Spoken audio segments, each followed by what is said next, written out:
এবার 3-এর দাগের একের অঙ্কটা হবে। 3-এর দাগের একের অঙ্কটা হবে। এটা করতে গিয়ে কিছু নিয়ম ব্যাখ্যা করে দিই। ধরো বলা হলো 3-এর মাথায় 15 আছে আর 6-এর মাথায় 20 আছে, কোনটা বড়? তাহলে এই 3কে 15 বার গুণ করা, 6কে 20 বার গুণ করা, এটা তো সম্ভব নয়। না, এটা মনে করো 6-এর মাথায় 12 আছে, তো এদের গসাগু দিয়ে আমরা ভাগ করে দেবো। এই ক্ষেত্রে 12 আর 15-র গসাগু হচ্ছে 3, একে 3 দিয়ে ভাগ করে দেবো, মানে 1-এর 3 লিখবো মাথায়। তাহলে এটা 3-এর মাথায় 5 হয়ে যাবে আর 6-এর মাথায় 4 হয়ে যাবে। তখন তুমি এটা গুণ করবে, এটাকে 4 বার গুণ করবে, সোজা হবে। ব্যাপারটা আর একবার বলি, তাড়াহুড়ো হয়ে গেল। 2-এর মাথায় 8 আছে আর 3-এর মাথায় 6 আছে। জিজ্ঞাসা করা হলো কে বড়। তুমি করলে কি, এদের দুজনকেই 2 দিয়ে ভাগ করে দিলে, 8কে আর 6কে 2 দিয়ে ভাগ করে দিলে, দিয়ে লিখলে 2-এর মাথায় 4 আর 3-এর মাথায় 3। গুণ করলে 2কে 4 বার গুণ করলে 16 হয়, 3কে 3 বার গুণ করলে 27 হয়। দেখলাম এইটা বড়, অর্থাৎ এইটা বড়। এইটা এখন চিহ্ন হয়ে গেল। এই নিয়মটা এখানে লাগাবো, 3-এর দাগের একেই লাগাবো। পরীক্ষার খাতায় যেভাবে লিখবে সেইভাবে করছি। 5-এর মাথায় 1-এর 2, 10-এর মাথায় 1-এর 4, কে বড়? এগুলো তো আমরা গুণ করতে পারি না। তাহলে 2 আর 4-এর লসাগু বার করবো। 4 হলো, 5-এর মাথায় 2, তার মাথায় একটা 4 দিয়ে দাও। 10-এর মাথায় 1-এর 4, তার মাথায় একটা 4 দিয়ে দাও। পাওয়ারগুলো গুণ হয়, 1-এর 2 আর 4, 1-এর 2 আর 4 রাফে গুণ করে নাও। 1-এর 2 আর 4 গুণ করে নাও। দেখো রাফে গুণ করলে 5-এর মাথায় 2 হচ্ছে, এই 1-এর 2 আর 4 গুণ করে 2 হয়। 1-এর 4 আর 4 গুণ করে 1 হয়, 10-এর মাথায় 1। এইটা মানে হচ্ছে 25 আর এটা মানে 10। দেখলাম এইটা বড়, অর্থাৎ 5-এর মাথায় 1-এর 2 বড়। কিন্তু অঙ্ক তো এইটুকু নেই, অঙ্ক আছে বড়। এবার ধার্মিকভাবে অঙ্কটা করি। অঙ্কটা আছে 5-এর মাথায় 1-এর 2, 10-এর মাথায় 1-এর 4, 6-এর মাথায় 1-এর 3। লিখবে 2, 4, 3 এর লসাগু, 2, 4, 3-এর লসাগু 12। তাহলে 5-এর মাথায় 1-এর 2 এর মাথায় 12 লেখো, লিখে গুণ করবে। 5-এর মাথায় 6 বেরোলো, তাহলে 6 বার লেখো 5কে, 6 বার লেখো 5কে। 125 ইন্টু 125 গুণ করে লেখো। আচ্ছা, এবার এইটা লেখো, 10-এর মাথায় 1-এর 4, মাথায় 12, 12 কোথা থেকে এলো গো? 12 এই যে লসাগুটা, 2, 4 আর 3-এর লসাগু।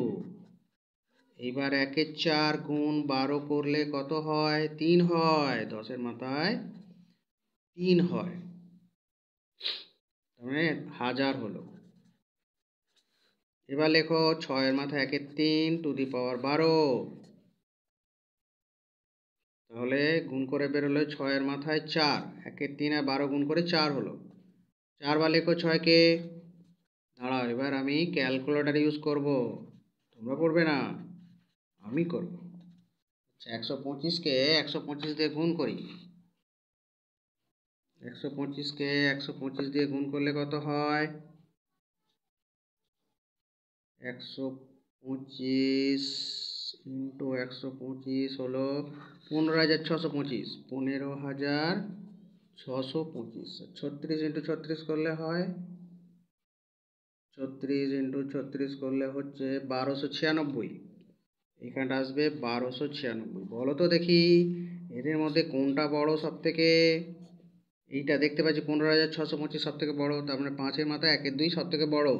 মানের ঊর্ধ্বক্রমে সাজাই লিখেছে কোয়েশ্চেন, তাহলে সবচেয়ে ছোটটা আগে লিখতে হবে। 1000 সবচেয়ে ছোট, তাহলে 10-এর মাথায় 1-এর 4 সবচেয়ে ছোট, তারপর 1296 মানে 6-এর মাথায় 1-এর 3, তারপর হচ্ছে 5-এর মাথায় 1-এর 2, এইটা সবচেয়ে বড় হয়ে গেল। তোমরা এখানটা লিখবে নির্ণেয় ঊর্ধ্বক্রম। নির্ণেয় ঊর্ধ্বক্রম হয়ে গেল। আচ্ছা, এরপর আরেকটা করি। এবার দুয়েরটা করি। দুয়েরটা একটু ছোট করে করব। দুয়েরটা একটু ছোট করে করব। প্রথমে আছে 3 এর মাথায় 1 এর 3, তারপর 2 এর মাথায় 1 এর 2, তারপর আছে 8 এর মাথায় 1 এর 4, 2 3 4, 2 3 4 এর লসাগু করো। 2 3 4 এর লসাগু 12ই বেরোবে।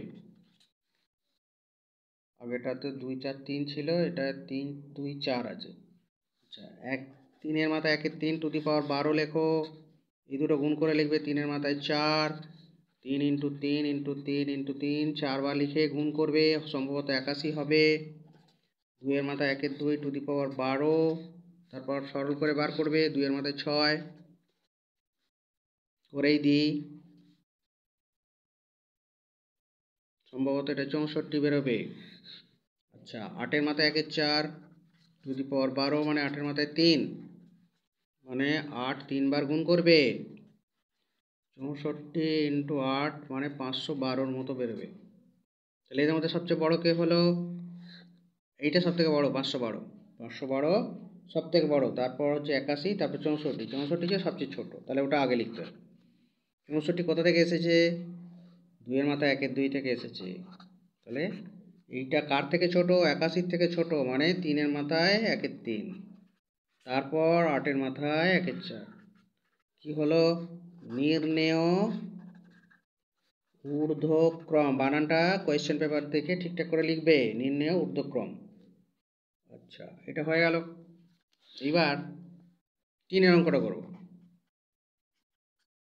3 অঙ্কটা কি মজার, বড় বটে। 2 এর মাথায় 60, 2 এর মাথায় 48, 2 4 এর মাথায় 36, আর 5 এর মাথায় 24 আছে। এই সংখ্যাগুলোর গসাগু করতে হবে।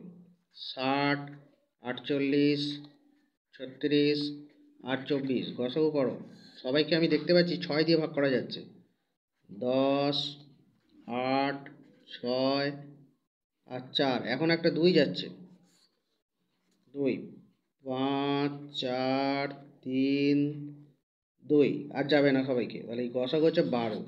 তাহলে এদের গসাগু হচ্ছে 12, লিখবে এদের গসাগু 12। সবার মাথায় 1 এর 12 বসাবো। এবার সবার মাথায় 1 এর 12 বসাবো। আগে গুণ করেছিলাম, এবারে ভাগ করব। প্রথম রাশিটা কি ছিল? 2 এর মাথায় 60, 2 এর মাথায় 60, এর মাথায় 1 এর 12 দাও। 12টা কোথা থেকে পেলাম?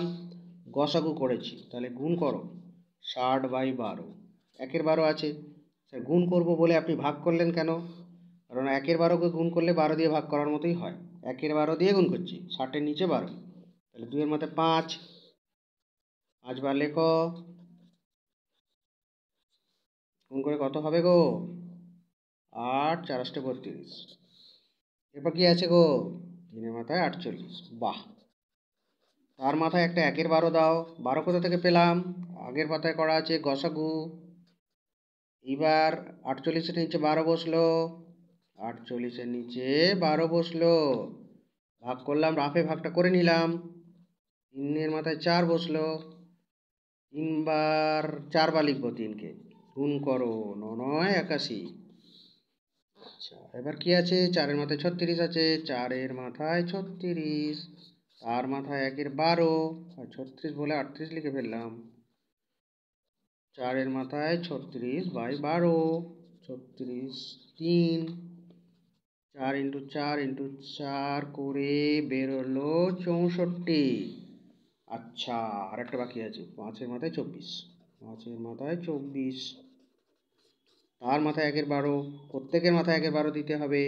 5 এর মাথায় 2, 5 ইন্টু 5 মানে 25। তাহলে এদের মধ্যে সবচেয়ে ছোট কোনটা আছে? কে কে পড়ে? 32, 81,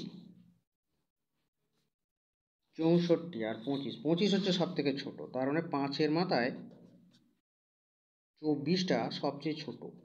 তারপর হচ্ছে 32, 32 মানে 2 এর মাথায় 60, 2 এর মাথায় 60। তারপর ছোট হচ্ছে 64, 4-এর মাথায় 36, তারপর ছোট হচ্ছে 81, মানে 3-এর মাথায় 48। তাহলে এটা হলো নির্ণেয় ঊর্ধ্বক্রম। এটা হলো নির্ণেয় ঊর্ধ্বক্রম। এটা কত দাগের অঙ্ক শেষ হলো? এটা 3-এর দাগে 3টে অঙ্ক করা হলো। আচ্ছা, গুড। নেক্সট আমি পরেরটা করবো।